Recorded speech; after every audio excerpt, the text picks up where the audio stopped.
guys, I'm Geraldine Ralph. Welcome back to my channel. If you don't know who I am, I have an early childhood program in my home where I care for 6 little people and 1 tiny Yorkie. This is Stella. She's our new baby, our new Christmas baby. I got Stella as a surprise for my boyfriend. He wanted to get me a Christmas puppy, but he had to obviously get her early because it's COVID and everybody wants a dog, and because it's Christmas, so everybody wants a dog even more. So anyways, today I am going to go over 5 tips that I have for people who have small children are getting a puppy this Christmas. This Stella is my 4th dog.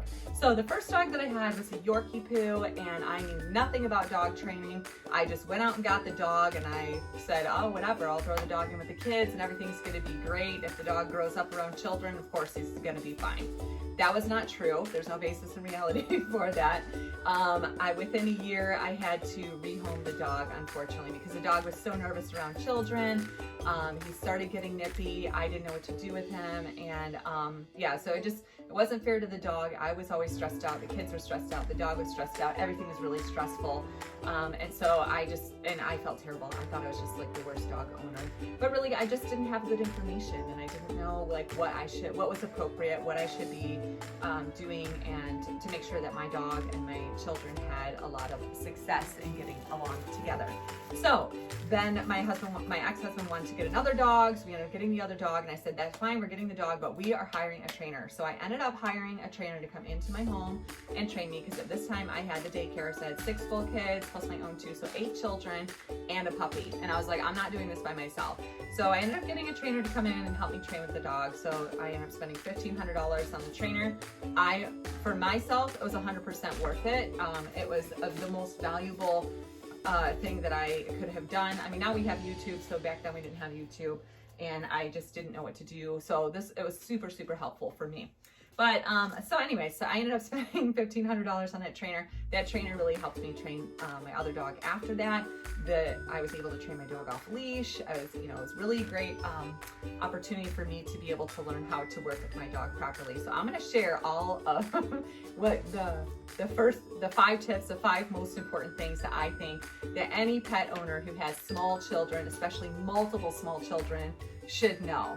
So my first tip for you would be crate train. So I didn't crate train my first dog because I thought it was mean, and I was like, oh, whatever, I don't want to crate train my dog. I'm not going to go in depth on how to crate train, because there are lots of other professional trainers who will go on and on and on about that and give you all the details and have really good information. I don't want to reiterate all of that, but this is Stella's crate right here. This is her box of toys. As you can see, she loves to chew on her box. But anyways, so this is her crate. She loves her crate. As you can see, she goes in there by herself. She spends, time in there. It's a really great tool for me to be able to help to train her. It gives me a break from always having to supervise her, because when you have a new puppy, just like with children, the first thing, you don't want them to develop bad habits. You want them to have all good habits, but it's exhausting to follow a puppy around all the time, make sure that they're only chewing on their toys and that they're not getting into trouble or doing something that might hurt them. So having the crate is really helpful. It's also really helpful for me because I have 6 children all day. They are my first priority during the day. That's my job. That's what I do. My job is to keep them safe. I can't be worrying about what Stella's getting into. So we have the crate for her. And also when I go on vacations in the future, if I'm around other people's children and I need a break from supervising her, or if she's getting in trouble, I can just put her in the crate and take a little break and then go back to her later. So step number 1 is definitely crate train your dog. Step number 2, I have a schedule for Stella. So she's not in the crate all day long. She has like a little play space that's puppy proof, so she can come in and out of the crate. But even on the weekends, I make sure that she has some crate time, because I don't want her to think that, it's just a free-for-all. And again, it's still stressful, even if I don't have the children around, to make sure that she's not peeing on things or eating things or doing all the stuff that puppies do whenever they're still learning how to, be part of the family. So I have a schedule for her, and our schedule looks like I get her up at 5:30 in the morning. I take her out to go potty. I have a little 15-minute training session with her, and then she gets to stay out until about 7:30, 8 o'clock, and the little ones start coming in. Then she's in her crate for part of the morning, and then I take her out about every 2.5 hours to go potty. I have a little potty crate, or I have a little potty playpen for her outside because she's too small to wear a harness. So I just put her in the potty playpen, and it's nice too because then I can make sure that I don't have little doggy doo in my yard where the kids are playing. So she has her own little potty spot out there. And then, yeah, so we do that all throughout the day. Then when I have the little one sleeping, I'll do a little play session with her. And then she's, in and out, or, she's pretty much on her own until 5 or 5:30 when the kids leave. Then I take her out, we go potty again, and I do, hey.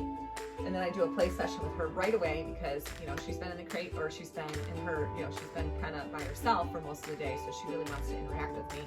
So the first half hour, 45 minutes after work is us playing together. And then, yeah, so we go throughout our day like that. So definitely, crate train, definitely have, leave it. Hey, good girl.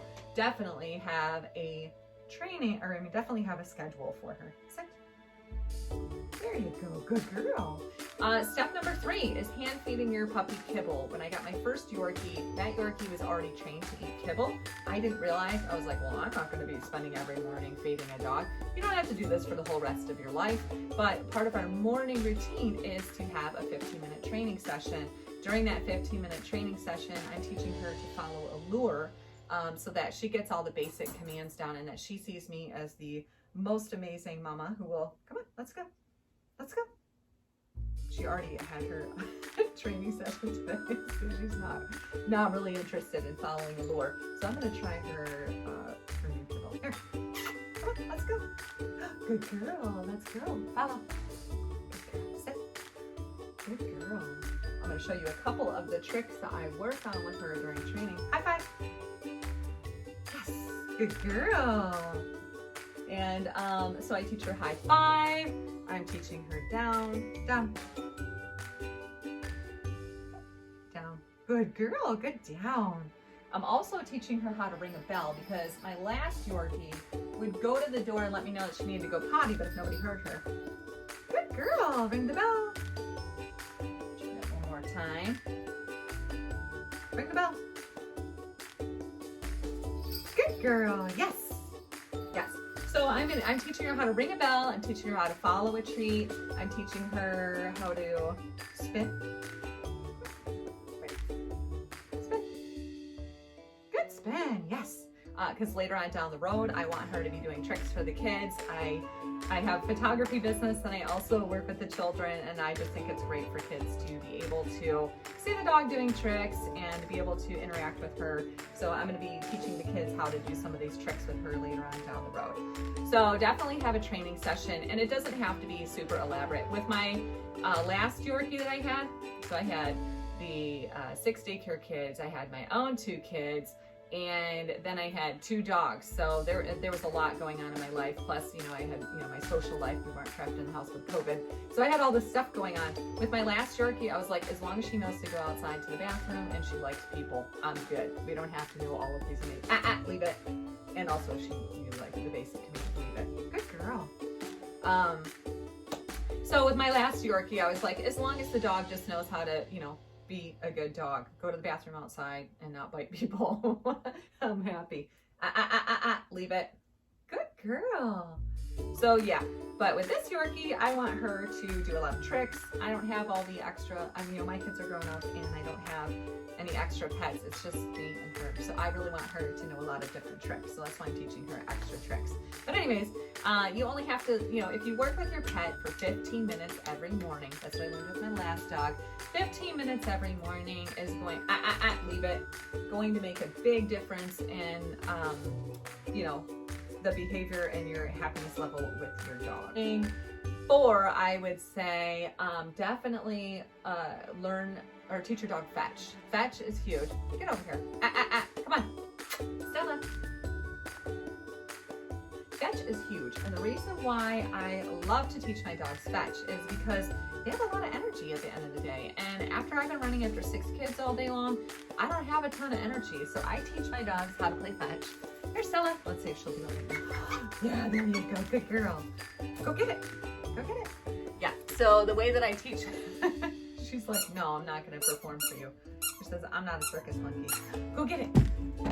So I teach my dogs fetch. So then that way, at the end of the day, I don't have to do a lot of extra exercising with the dog to be able to burn off some energy and be able to have like a lot of play with her. I can just sit down, have whatever, have my beverage, my post-work beverage, and just throw a toy for her a few times, and then, you know, whatever. So she's good. I usually spend about a half an hour at the end of the day playing fetch with her. She's not really interested in doing it right now because we already had our training session and we were playing fetch earlier. So she's just kind of like, all right, I'm over it. I just want to play.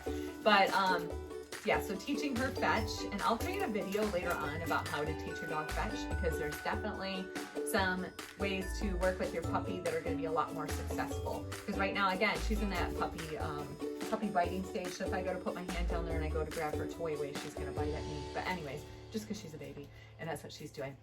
So you definitely want to teach your dog fetch. It's a great way to burn off some energy so that you don't have to go out and walk your dog at the end of the day, depending on the size of your dog. Now, my Labrador had to walk 3 times a day. So it is really important to understand the energy level of the pet that you're getting, and to understand like what the expectations should be for the pet that you have. And with Yorkies, you have to be very careful with the little ones, because if the little one stumbles on her, then, you know, it can be very easy for her to get hurt. With the larger dogs, there's more exercising. So it just depends on the kind of dog that you have and what they need. But fetch is a great tool for any dog to be able to burn off some energy and connect with your pet at the end of the day, where you can just kind of chill and you don't have to worry about, you know, getting up and doing something when you're really tired from your long day. It's also great for the kids to learn how to play fetch with the dog. And my final tip, what is my final tip? Socializing your dog with the children. So with my little ones in my early childhood program, I have the kids, I don't have any of my own children living in my home. So, and it's totally different if you do have your own children. When my kids were living at home, I could create a whole other video about, you know, how I worked with my own children with my dog, but, with my dogs. But with this little one here, because it's just, you know, we're 2 adults living here, it's just Joka and I, and we're living in the home together by ourselves, but I really want her to be very comfortable around children, because children are a big part of my life. So every day for about 5 minutes or so, a couple times a day throughout the day, I'll bring Stella out, like whenever she goes out for potty breaks, and we do what the kids call puppy kisses. So she, you know, the kids will all sit down in a circle, and Stella will come up and give them all kisses, and then they get a chance to pet her and play with her a little bit, and I give them treats to give her. It's really important to teach the children to give the treat on an open hand like this, because if they have their fingers pinched like that with the treat, the dog's grabbing the treat, she's a puppy, she doesn't know, she might accidentally nip their fingers, and then, you know, whatever. That could be a whole thing. So I want the kids to be happy and comfortable with him, or with the puppy. So I teach them to give her treats on an open hand like this, and I give, you know, her kibble, not anything that's too exciting for her, because like if I were to give cheese, she gets really excited about the cheese, or she gets really excited about real meat. Those are high ticket treats for her, so I just give those to her because, like I said, she's a puppy, so she's, you know, she gets excited and she might want to grab at it, and I don't want the children to be uncomfortable around her, for her to accidentally nip their fingers. So I make sure that I give a nice treat like this on an open hand, and that really helps. So those are my 5 tips for you. If you have any questions about socializing your puppy with children, or training, I'm not a training expert by any stretch of the imagination, but I have had children and puppies together for the last 15 years. So I know a little bit about it, and I would definitely love to help you out. So make sure that you hit that subscribe button, hit the like button, and if you have any comments or questions about socializing puppies and children, feel free to let me know. I would love to hear from you. I hope you have a fabulous day. Thanks for stopping by. Stella's eating my Christmas tree. Come on, leave it. Come on, little one. Good girl. She's getting it. She's getting the leave it command. Good girl. Say bye. Stella, say bye. Hope you have a great day.